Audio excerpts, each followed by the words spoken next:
This podcast is funded by the Gordon and Betty Moore Foundation through a grant program administered by the Council of Medical Specialty Societies. So hello, and welcome to the Society of Critical Care Medicine podcast. I'm your host, Maureen Madden, and today I'll be speaking with Dr. Mary Jo Grant, ACNP, PhD, FAAN, and we will be talking about how to reduce diagnostic delays and errors with an emphasis on sepsis. Dr. Grant is a pediatric ICU nurse practitioner and pediatric cardiac ICU practitioner and a researcher at Primary Children's Hospital in Salt Lake City. Welcome, Dr. Grant. Before we start, do you have any disclosures to report? No, I have no disclosures. Excellent. So you're going to focus on reducing diagnostic delays and errors, and we'll talk about it some in the context of sepsis. Part of what had speared this conversation is CMS and the Agency for Healthcare Research and Quality estimate that the U.S. healthcare system spends about $38 billion annually on sepsis, with costs rising about 8% a year and most hospitals losing money on every case. So do you care to comment on that statistic? Well, first, I'd like to thank you and thank the Society for the opportunity to speak on diagnostic errors and delays today. And I think that to start out, the surviving sepsis recommendations that were created in 2021 mentioned applying diagnostic delays and errors to the guidelines. So that's really the starting point for doing this, is this recognition within the society that diagnostic delays and errors do lead to problems with sepsis and lead to further morbidity and mortality, and as a relation to that, expense as well. For the United States, just coming out of COVID, and we know that there were huge impacts on our healthcare system and the economics of that, initially first with so many things being shut down and items that were not emergent were pushed back. And now we have so many things going on in terms of the nursing shortage and technology pieces, and that we have delays in terms of providing items in the pipeline. So when we look at trying to improve the quality of our care, specifically when we're looking at sepsis, and each hospital now has to pay for these items. And we talked about that the amount is astronomical when you really look at it. But they really say at this point in time that national compliance with bundle standards is stuck at about 50%. Do you care to comment on that? I think that there are a number of issues that prevent us from being able to apply the bundles in a real-time way. And a lot of those reasons are related to diagnostic delays and errors. And first, just to sort of lay the groundwork for our discussion here, let me talk about some definitions of what I mean when I say diagnostic delays and errors. There are two primary definitions of diagnostic errors. The first is from the National Academy of Medicine, and their definition is the failure to establish an accurate explanation of the patient's health problem, or two, the failure to communicate that explanation to the patient and within the electronic health record. In the diagnostic research community, the definition is a little bit different. It is defined as a missed opportunity to make a timely or correct diagnosis or take the next diagnostic action or step based on availability of evidence at the time. So it's a little more time sensitive in what's used in the research community. There is a difference between delays and errors, and we'll just use the term errors as it sort of encompasses delays. But generally, diagnostic delays are secondary to systemic and coordination issues, where diagnostic errors are typically secondary to individual factors. And we can go over some of those individual factors. So I love the fact that you brought up definitions, because I think it always then puts us all in the same understanding of what we're speaking about. And as a practicing clinician, and I know you are a practicing clinician, but you also have your research focus, the second definition really resonates with me as missed opportunities. And I think a lot of that is what we see as practicing clinicians, the lack of recognition. And when you say errors, I almost want to change it and to fit it into that capacity of missed opportunities rather than something that potentially has been deliberate, and I don't know if that's the right word, created that aspect. But I'd love for you to then talk about some of the other factors that fit within both errors and diagnostic delays. Well, just to start with the incidence, we know that from postmortem studies, about 34,000 ICU patients may die annually from a diagnostic error. And we know from some other literature that as many as 18% of patients in a rapid response experience a diagnostic error. So this is a real issue. The origins of diagnostic errors really goes back to the ability to evaluate the electronic medical record. And it is also a leading cause of claims-associated death and disability. And until a decade ago, much of what was known about diagnostic errors was learned through the evaluation of data from malpractice claims. In recent years, investigators have used different approaches, including autopsy studies, case reviews, surveys of patients and physicians, voluntary reporting systems, the secondary reviews, diagnostic testing audits, and closed claims reviews. But each of these methods has limitations, and none are very well suited for establishing the presence of diagnostic errors in real time when used alone. So the Surviving Sepsis campaign really focuses on an appropriate diagnosis for that patient so the treatment can be done in a timely fashion. And diagnostic errors tend to lead us down a path that's not appropriate for this patient that's experiencing sepsis. And that's why we really need to focus on diagnostic errors and limit the cognitive biases that come along with clinicians' evaluation of a septic patient at a specific point in time. Very true. So as you're speaking, I'm thinking about this, and no disrespect to you or to myself, but both of us have been practicing as clinicians for a long time and have been part of the transition and the implementation of technology where we've converted from all paper charting and documentation and have now moved into this electronic health record, which is supposed to have, as you said, really provided opportunities to improve our care and improve the timing of details related to diagnostics, and then hopefully reduce the delays and the errors. I'm not so sure that anybody's found the perfect system yet. I know for the various EMRs that I've had the opportunity to work with, we're still trying to improve the sensitivity and the timeliness of the documentation so you can extrapolate those pieces so you get the trigger or it populates the alarm for screening somebody for suspicion of sepsis. What's your views on that? I think the electronic medical record is really not optimized for the communication of diagnostic reasoning or certainty. It gives an opportunity to present a diagnosis, but it does not facilitate an understanding of the clinician's thinking about their diagnostic differential as well as their diagnostic certainty. And that lack of transparency in the electronic medical record makes it both difficult to evaluate whether there was a diagnostic error or not, but also creates a misunderstanding as things are cut and pasted from day to day through the electronic medical record of what exactly this clinician was thinking and how certain they are about the appropriateness of the diagnosis. And it perpetuates an error through time and does a great disservice to our critically ill patients.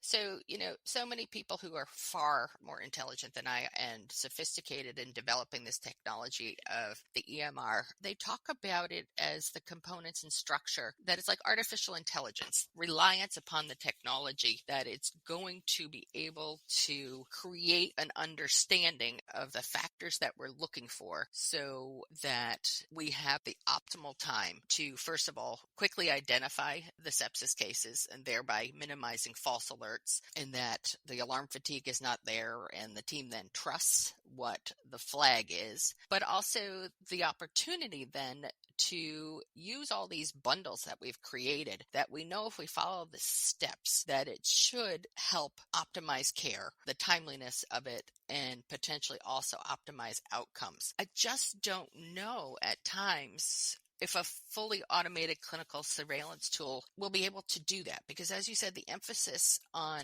the clinician and their diagnostic reasoning and how they implement items into the EMR also creates that challenge or that disconnect where they are not having the appropriate recognition. Thoughts about how we might be able to create that and improve the trigger tool or something? And you and I both work with the pediatric population, and we talked a little bit about that before we started this conversation, that our population is so diverse. And how do we create a tool that would look at all the ages with the variability of their vital signs and cognitive, how that would be able to do that? Well, I think the sepsis tool needs to go beyond the trigger of sepsis and definition of sepsis and diagnosis of sepsis, but an EHR tool could be used for defining proper antimicrobials or proper dosing based on pharmacokinetic properties and based on the patient's clinical characteristics, which will make them more likely or less likely to be susceptible to a certain infection, and based on the propensity of a certain organism within an institutional, because we do know that there's institutional variability on the presence of organisms. And a EMR in terms of sepsis needs to go beyond just the trigger alert and beyond helping the clinician to recognize sepsis, but more to give assistance to the clinicians when it comes to deciding the various treatment modalities on sepsis and really implementing the surviving sepsis recommendations that were updated in 2021. And that's where I see some real utility in the EMR and where the focus has not yet been created. I know at Boston Children's, they're using a checklist for patients as they round on them. And the checklist has embedded some triggers to help them to decide appropriateness of different therapies. And this isn't necessarily focused on sepsis, but it's on the daily checklist. And it gives some real-time feedback to what's going on with the patients and what's in their electronic medical record. And I think that using the surviving sepsis recommendations and embedding those recommendations within the EMR and giving real-time feedback to the clinician or the clinical characteristics of the patients is the future of using the EMR to help with our ability for patients to survive sepsis. So you've raised a couple points that I'd like to ask about. I'm not aware of what Boston Children's is doing. So part of the question is whether their checklist is embedded within their EMR or is it paper? Because I've done a lot of work in implementation in terms of interdisciplinary rounding tools with the context behind that to try and ensure that AHI and nursing sensitive factors are all addressed in a timely fashion. Same concept. Do they need that Foley catheter? Do they need that central line? Antibiotic stewardship, as you said. So my experience and the research I have, it's all done on paper. So it's intriguing if Boston has implemented electronically and then it talks to the rest of the data to correlate it, as you said, to drive care. Do you know what they're doing?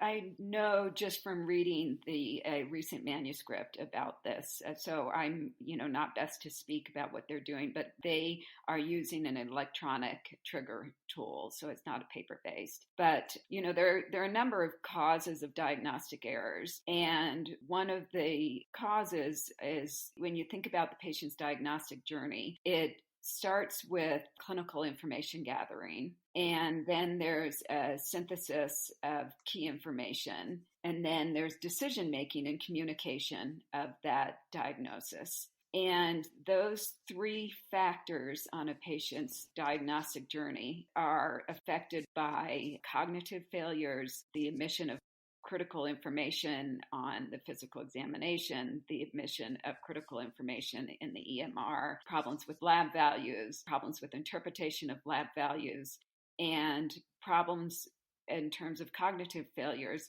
anchoring with implicit bias and with premature closure. The place where an EMR can be used with eliminating these cognitive failures could be in implementing checklists that will look for unknown information to the clinicians at the time to help them to make the diagnosis. Because as you know, the diagnosis of sepsis is not always clear. Patients are very complex, particularly in the pediatric ICU. They tend to have multiple comorbidities, and it's often difficult to hone down which of these comorbidities is having the greatest impact and leading to this patient becoming septic.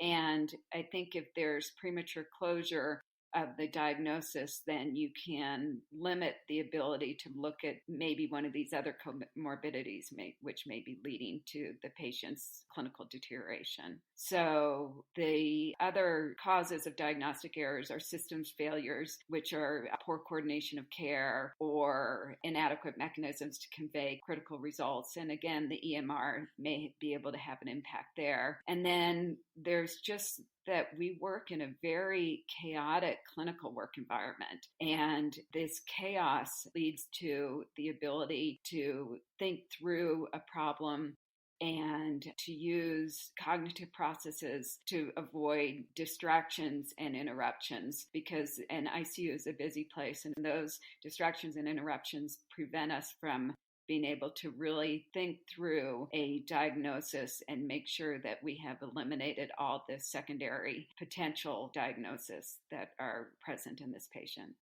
Yeah, so from that, we keep coming back to the human factor. We're all fallible. We know that. As you talk about premature closure or, not looking at potentially the differential diagnoses in their entirety, we can try and minimize human error. But as you said, also the coordination of the systems and the technology and the personnel always needs to be improved. We're constantly improving it. One of the challenges that I've seen with the EMR also is that different facilities have different EMRs and they don't necessarily talk to each other, or there's a reliance upon opening the ability to see other charts, even if it's in an EMR that can pull in outside encounters. Because the challenge, as you talk, I see all these patients that I've cared for and everything, that the value of having all that historical data, including, as you said, they have comorbidities, and if they have had past events of sepsis or even of infections and what those were, and looking at antibiotics and the sensitivities, not just from within the institution, but to the specific patient. So I think there's so much work still to be done, and I am not the person. I don't have that skill set. I don't have that knowledge of improving the EMR. We can give them the feedback, but comment on the concept that people still aren't following the bundle. They say there's 50% compliance on the sepsis bundle, and we've seen it in the research data and the publications that the more components of the bundle that are followed, the more optimal care and outcomes can occur. How can we try and engage people to follow the bundle?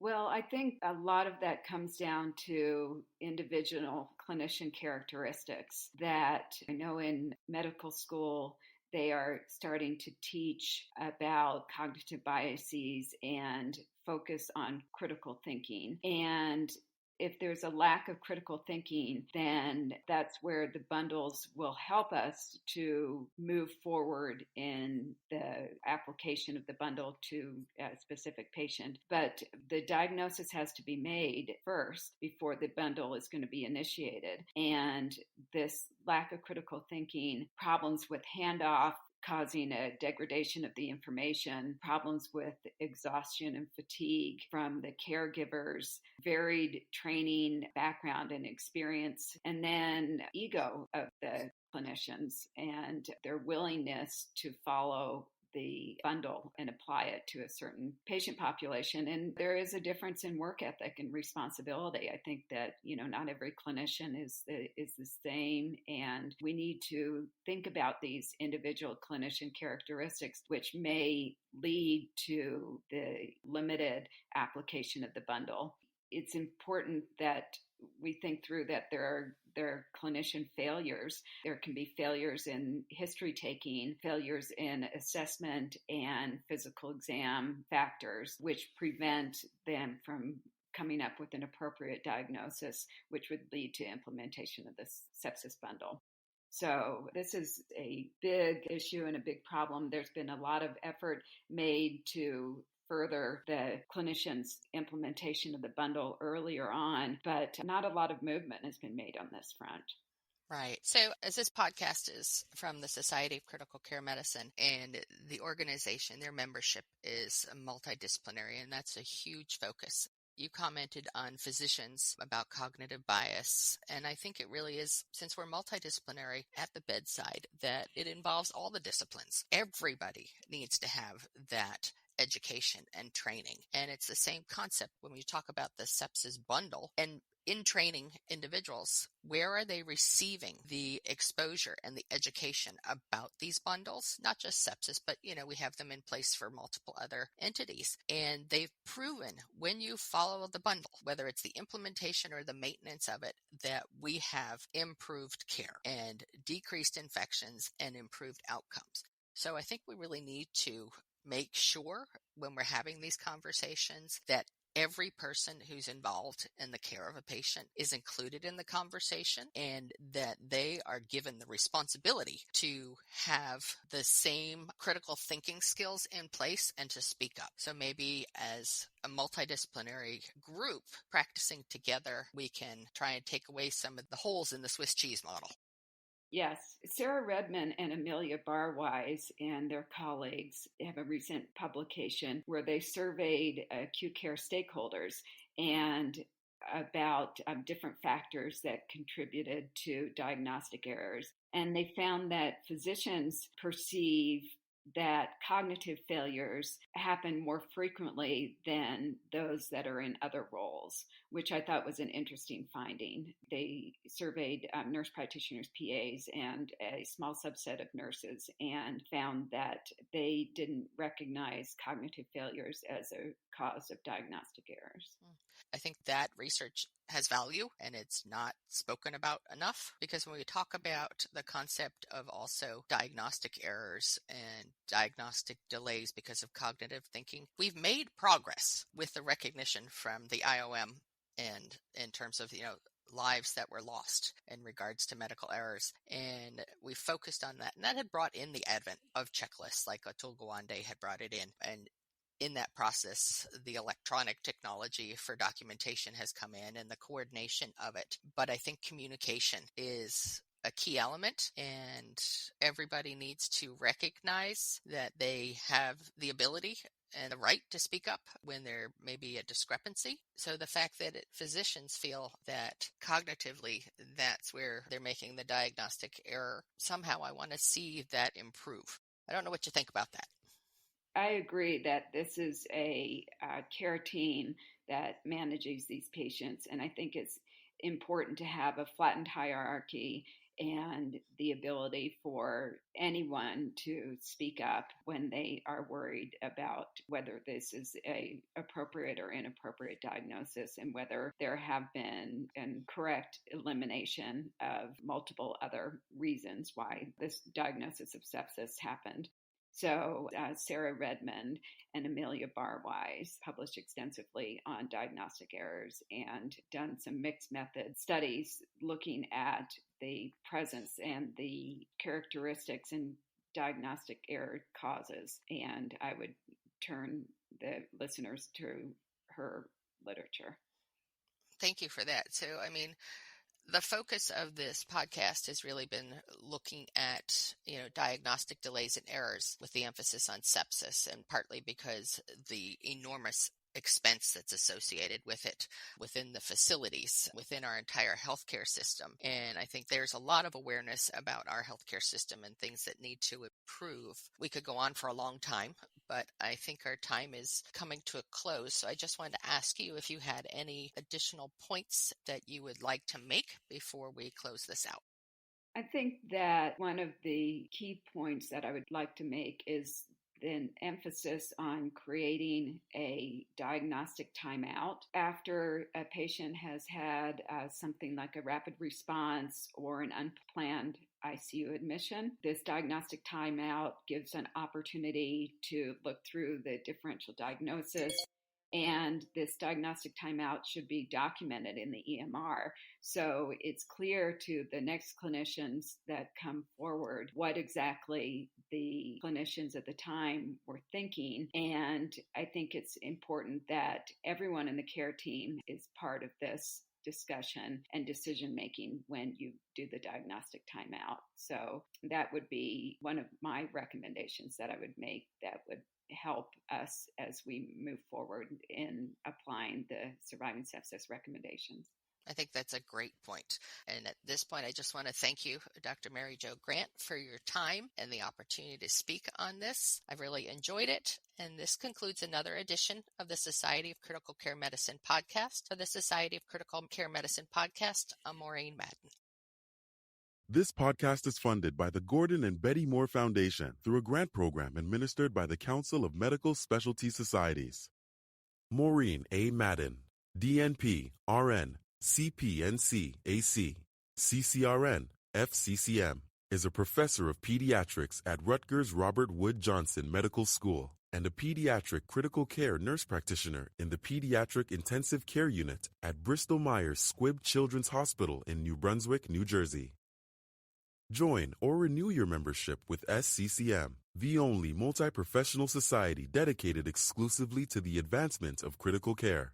Contact a customer service representative at 847-827-6888 or visit sccm.org/membership for more information.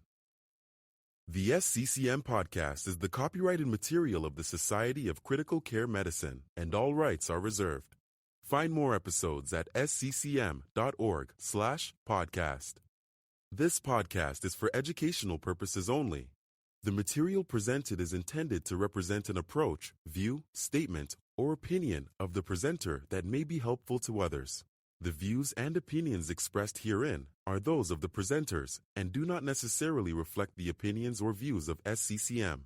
SCCM does not recommend or endorse any specific test, physician, product, procedure, opinion, or other information that may be mentioned.